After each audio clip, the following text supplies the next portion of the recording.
नमस्कार कांचन वर्ल्ड या चॅनलमध्ये आपलं स्वागत आहे. तर आज तुम्हाला मी दाखवणार आहे आगरी पद्धतीने बोंबील फ्राय कसे करायचे. अगदी सोपी पद्धत आहे, तुम्ही नक्की फॉलो करा. तर इथे मी बोंबील स्वच्छ धुवून घेतलेले आहेत, कापून घेतलेले आहे. त्याचे डोकं आणि शेपटी हे कापायचं आहे, पोटातली घाण काढायची आहे आणि 2-3 पाण्याने धुवून घ्यायचे आहे. तर इथे मी आता मसाले घातलेले आहेत. 1 चमचा हळद, 2 चमचे आगरी मसाला आणि 1 चमचा गरम मसाला. यासोबतच मी फ्राय करण्यासाठी तांदळाचं पीठ घेतलेलं आहे. तर पिठामध्ये सुद्धा मीठ, हळद, मसाला थोडं-थोडं घालायचं आहे, म्हणजे चवीला छान लागतात. तर इथे बघा आता चवीनुसार मी मीठ घेणार आहे. 1 ते सव्वा चमचा मीठ घेतलेला आहे. जशी क्वांटिटी असेल त्याप्रमाणे मिठाचं प्रमाण ठरवायचं आहे. जास्त मीठ घालायचं नाही, कारण बोंबील हे समुद्राचे असतात, ते खारे असतात, म्हणून बेतानीच मीठ घालायचं आहे. आता हे सर्व मीठ मसाले जे आहे ते अंगाला चोळून घ्यायचे आहेत. 3-4 लसणाच्या पाकळ्या ठेचून घेतलेल्या आहेत आणि ते सुद्धा यामध्ये घातलेल्या आहेत. याशिवाय कोथिंबीर थोडीशी बारीक करून घातलेली आहे, म्हणजे चवीला छान लागतात. आता हे सर्व मसाल्यांमध्ये बोंबील मिक्स करून घ्यायचे आहेत.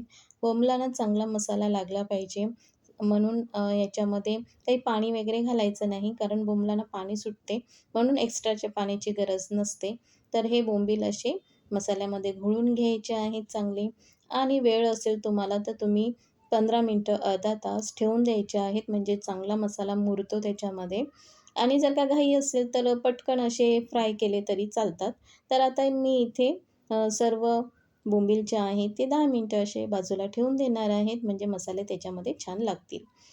त्यानंतर यामध्ये तांदळाचं पीठ जो आहे त्याच्यामध्ये थोडंसं मीठ, मसाला, हळद घातलेली आहे. ते सुद्धा मिक्स करून घ्यायचं आहे, म्हणजे चवीला छान लागतात. यामध्ये तुम्ही रवासुद्धा घालू शकता, त्याच्याने सुद्धा बोंबील कुरकुरीत बनतात. पण मी आता फक्त तांदळाच्या पिठामध्येच फ्राय करत आहे. तर तेल घातलेलं आहे. गरम झाल्यानंतर हे बोंबील सोडायचे आहेत. तर आपल्याला दोन्ही बाजू आलटून-पलटून फ्राय करायच्या आहेत. बोंबील लहान, मोठे साईजप्रमाणे मिळतात. त्यामुळे हे मीडियम साईज आहेत. तर हे आपल्याला अलगद असे पलटी करायचे आहेत, नाहीतर ते तुटू पण शकतात. तर 2-3 मिनिटांनंतर एक बाजू झाली का त्यांना अशी पलटी करायची आहे.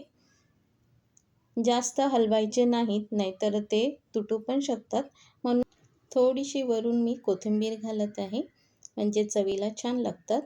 आता एक बाजू पूर्ण फ्राय झाल्यानंतर बोंबील नाहीतर ते तुटू शकतात आणि तव्याला चिटकू पण शकतात. म्हणून नाजूक हाताने आपण बोंबील जे आहेत ते पलटी करणार आहोत. 2-3 मिनिटांनी मीडियम गॅसवर हे फ्राय करून घ्यायचे आहेत आणि मग दुसरी बाजू परतून घ्यायचे. असं 2-3 वेळा करायचं आहे, म्हणजे असे कुरकुरीत बोंबील फ्राय होतात. तर इथे बघा 10 ते 15 मिनिटामध्ये छान असे बोंबील तयार झालेले आहेत. तुम्ही हे चपातीसोबत, भाकरीसोबत किंवा डाळ-भात केलं त्याच्याबरोबर हे बोंबील फ्राय खाऊ शकता. गरमागरम बोंबील आणि चपाती, भाकरी खूप छान लागते. तुम्ही नक्की ट्राय करा. तुम्हाला रेसिपी आवडली असेल तर नक्की लाईक करा आणि नवीन असाल तर सबस्क्राईब करायला विसरू नका. अशाच रेसिपी माझ्या चॅनलवर येत असतात. आता भेटूया दुसऱ्या रेसिपीमध्ये. तोपर्यंत सगळ्यांना माझा नमस्कार.